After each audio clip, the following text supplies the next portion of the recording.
Well, we're continuing to look at the ways in which we're being given examples and directions on how to express the purity of God's people and loving the neighbor.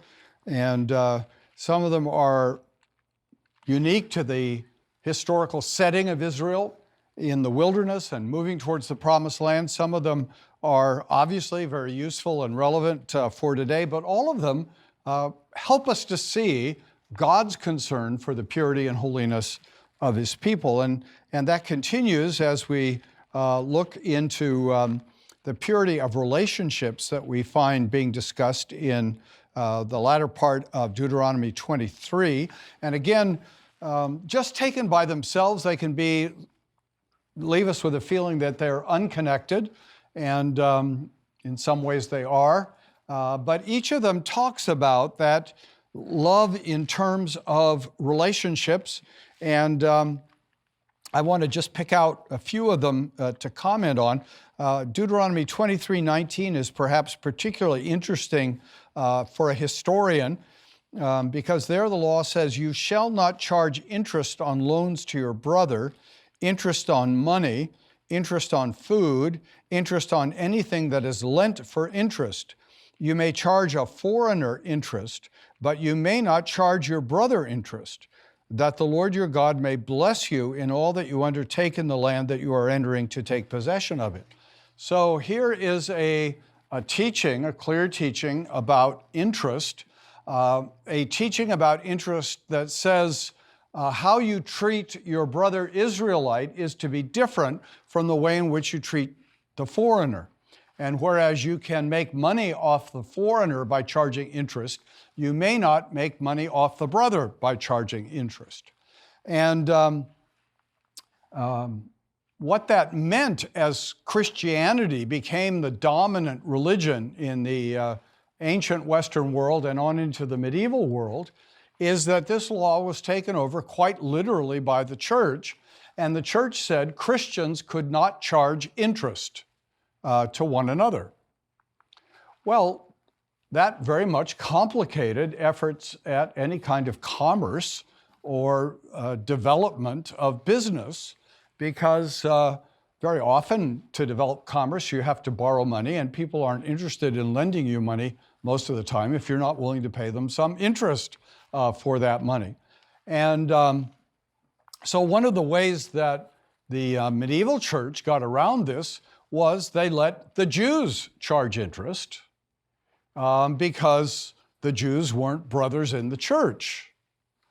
So that seemed to help things, except then, of course, the Christians resented that the Jews were charging them interest.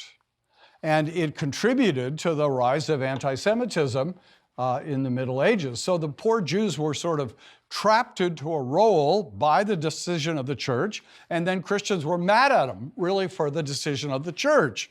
And there was, through most of history, a profound irrationality to anti-Semitism. But even where it appeared to be somewhat rational, it was often not the fault of the Jews at all. And yet the church continued this teaching. Christians cannot charge interest to other Christians. And do you know, see, you should never listen to a professor because they always give you a test eventually. Do you know who was the first theologian in the history of the church to say that Christians may charge interest to one another? It was our friend John Calvin. John Calvin studied this passage and said, this passage is about life in the promised land. It's not life about God's people in all circumstances and all places. And Christians ought to be able to charge interest because it's just making a profit on money, the way you make a profit on any other commodity that you might sell. There's nothing wrong with making a profit as long as it's not an illegitimate profit. And so it was really amongst Calvinists for the first time in the history of the church that interest could be charged. And of course, the Catholics immediately said, well, you see, these Protestants claim to believe the Bible, but they don't really when it's inconvenient, because Deuteronomy 23 says clearly you can't charge interest. It is one of the great successes of John Calvin, he convinced everybody that they could charge interest. And so Calvinism has triumphed, you'll be glad to know, at least on this one small point. But it has led, you see, to all sorts of reflections about the nature of Calvinism. And so the great German sociologist Max Weber wrote a book, on Calvinism and the spirit of capitalism, arguing that Calvinism gave birth to capitalism. Well, I think Calvinism may get a little of the credit, not quite as much, and certainly not in the way that Weber argued. And now I'm getting way away from Deuteronomy, but it shows how these texts have a powerful life and influence not only Old Covenant people, but New Covenant people as well, and how we have to struggle to try to understand what they really mean. Then if we go down to verse 24 of chapter 23, if you go into your neighbor's vineyard, you may eat your full of grapes. I find this very encouraging because when I was a kid, my grandmother used to take me to Northern California, and we would go, you could pick boysenberries, and then she would make jam and pies if we didn't eat them before she could cook them. And we always felt slightly guilty that we thought we were putting as many in our mouths as we were putting in the bag, and thought maybe we ought to be weighed going out just the way the bags were being weighed. But here it says it's okay. It's okay to eat what you can just take with your hand. It's not okay to go into your neighbor's field with a bag and fill the bag and walk off. You can eat to satisfy your immediate hunger, but you can't take away the neighbor's produce and profit. And it's interesting, isn't it, that Jesus took this very literally. We read in Luke 6, verse 1, that when he was walking with the disciples past a grain field and they were hungry, they took a handful of grain to eat as they walked on the way, and nobody complained about that. But they did it on the Sabbath, and that's what the Pharisees complained about, that they had done it on the Sabbath, and then rubbing the grain in your hand is threshing, and therefore a violation of the Sabbath day. So again, these things have an ongoing reality that is important, and as I hope I'm making probably at too great a point, stimulating us to think about how do we try to work this out. And a little later, they'll talk about not over-harvesting the field so that the poor can come in later and glean, the way we find Ruth doing later. And, obviously, if you're a farmer of thousands and thousands of acres, as sometimes happens today, it doesn't do any good to leave some of the produce unharvested, because the poor aren't going to be walking by there. The poor are in the cities now. In the old days, the poor lived near the farm, so they could go and take advantage of this provision. So shouldn't that lead us to ask the question, how do we try to help the poor? What should we do? Some people have said, well, a farmer ought to go through and do the first harvest, and he can keep that for himself, and then go through again and harvest and sell that and give that money to the poor.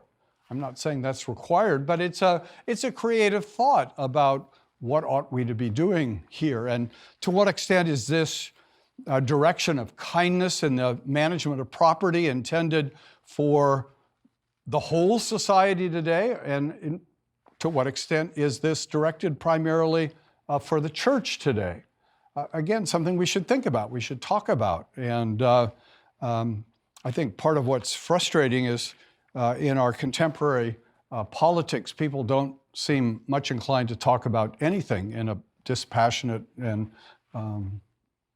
exploratory way. You have to know everything to the very beginning point. But also it ought to challenge Christians to think about it. I am not sure this is, maybe I said this before, but I'm not sure this is a good idea even. But I thought, what if years ago, suburban congregations in America that had significant resources had partnered with one inner city church that had very little, and tried to help. Just, not solve every problem, but tried to help. How would that have changed the dynamic of life in America if we had done that? And again, I don't think it's a panacea, and maybe it's not even a good idea, but I think Deuteronomy encourages us to try to think through some of those sorts of things. How do we help one another? How do we care for the poor, certainly the poor in the church? And so all of these laws, I think, are worth pausing over and pondering.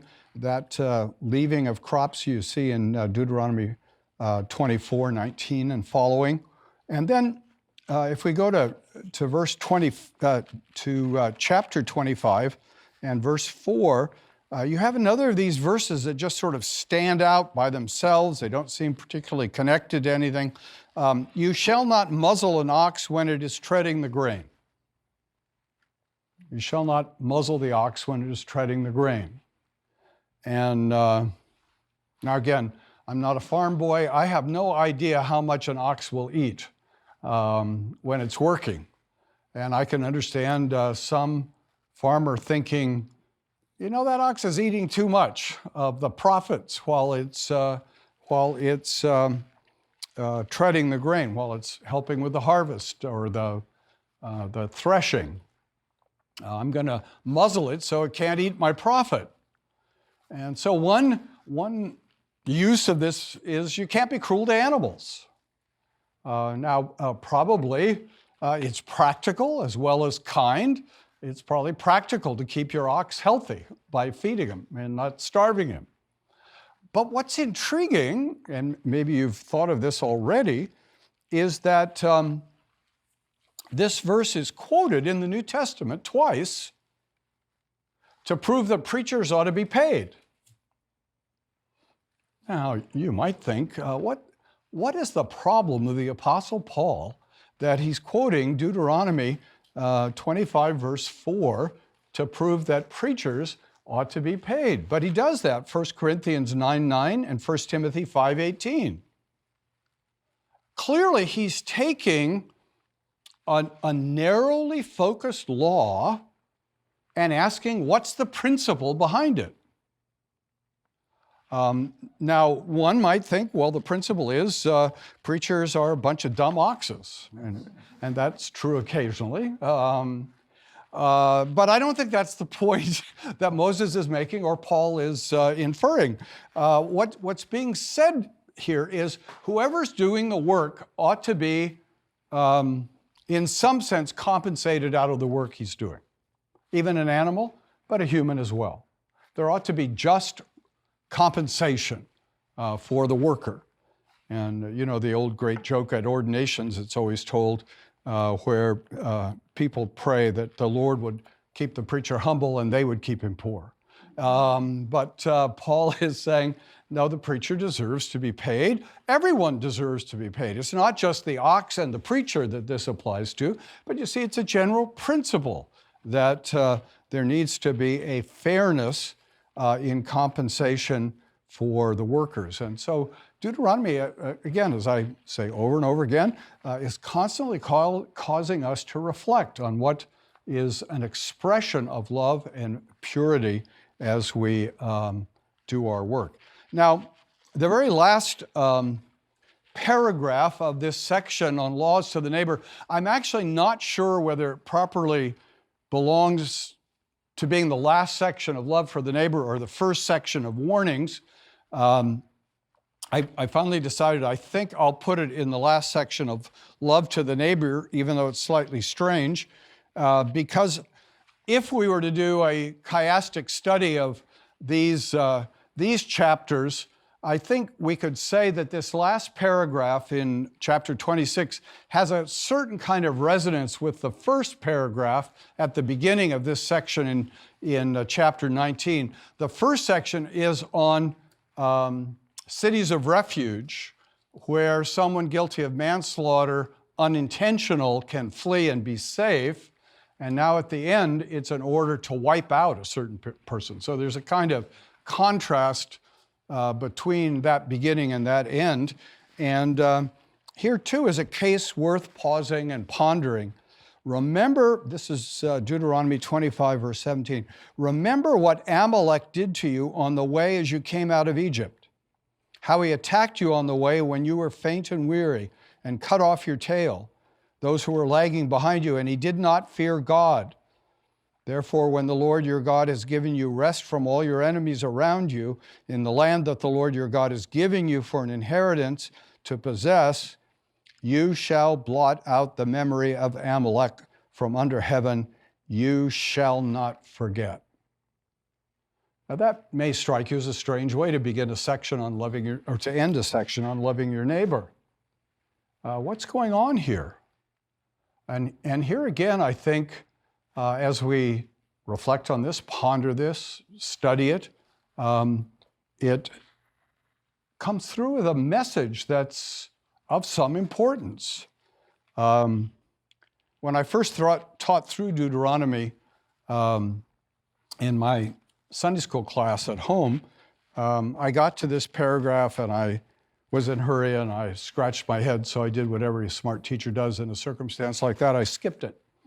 But I did come back later and gave some thought to it.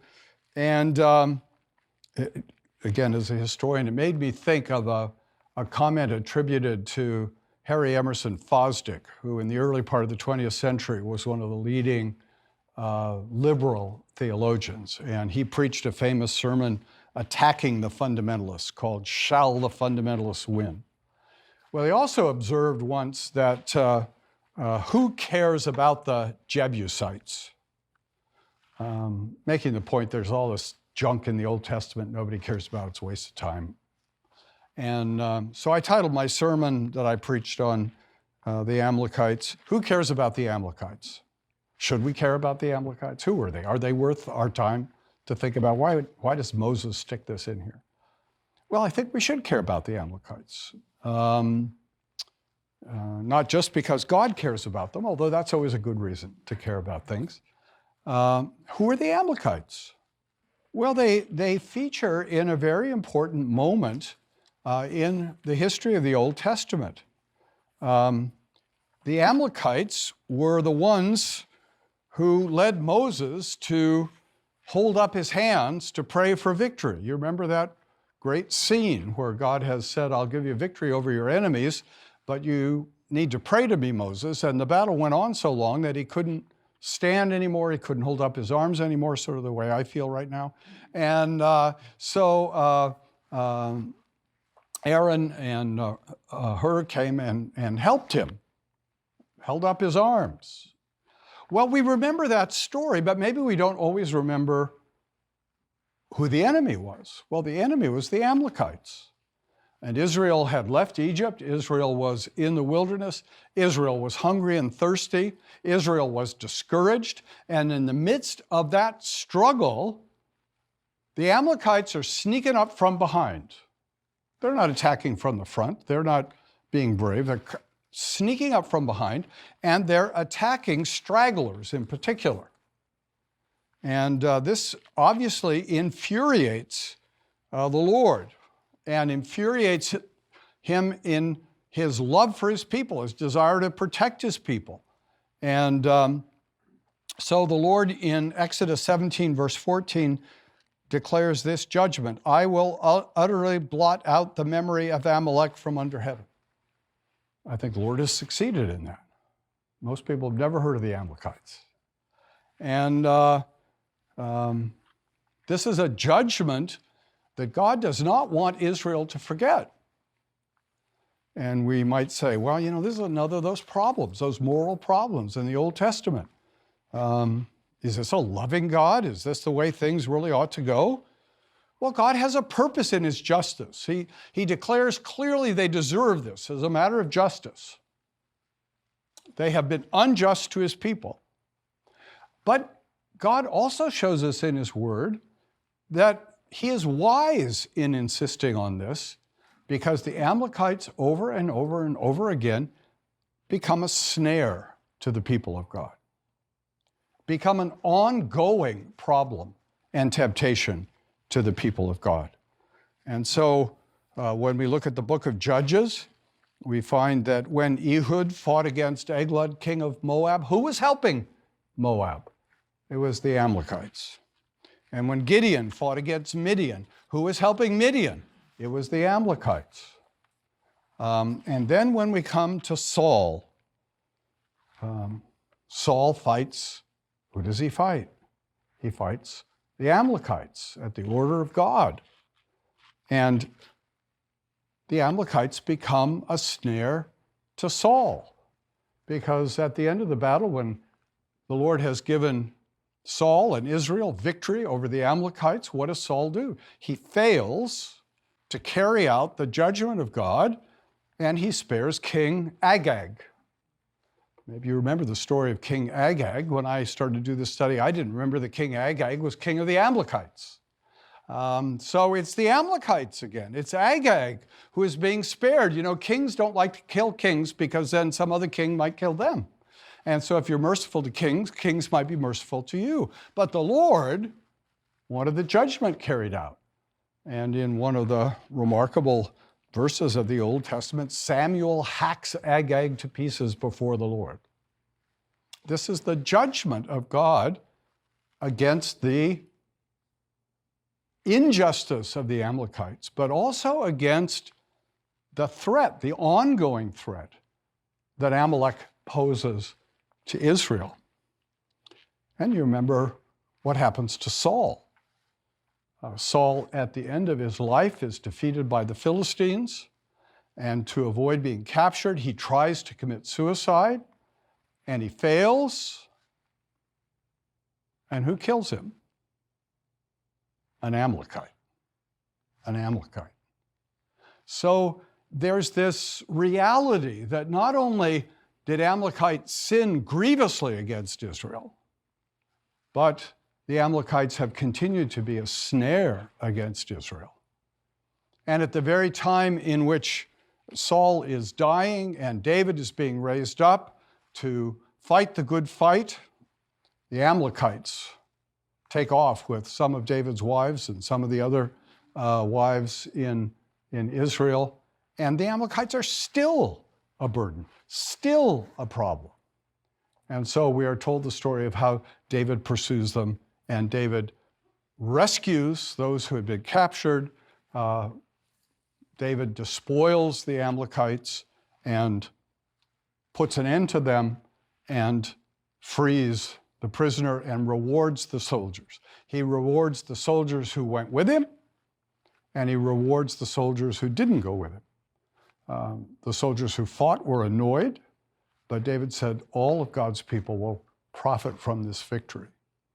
Now, what does that say? You see, that too is a picture of the triumph of our Christ. Our Christ triumphs over his enemies, he despoils his enemies, and he gives gifts to men. And so, again, this little paragraph that seems kind of heartless and seems kind of pointless and certainly seems irrelevant to us, in point of fact, is pointing to an important thread that God weaves through the tapestry of Scripture, so that the details of Scripture, as we explore them, almost always lead us to greater and greater insight into God and into his ways and into his redemption of his people. And we ought to care about the Amalekites. Maybe not a lot, but to somewhat, because what God says in his word is important and remains important to us to this day. So as we bring this to a close, we've looked at these laws to love the neighbor, laws of purity, laws of protection, laws of separation, and all of them to make his people holy before the world. And so next time we'll go on to look at the next section, a section of warnings to the people of God.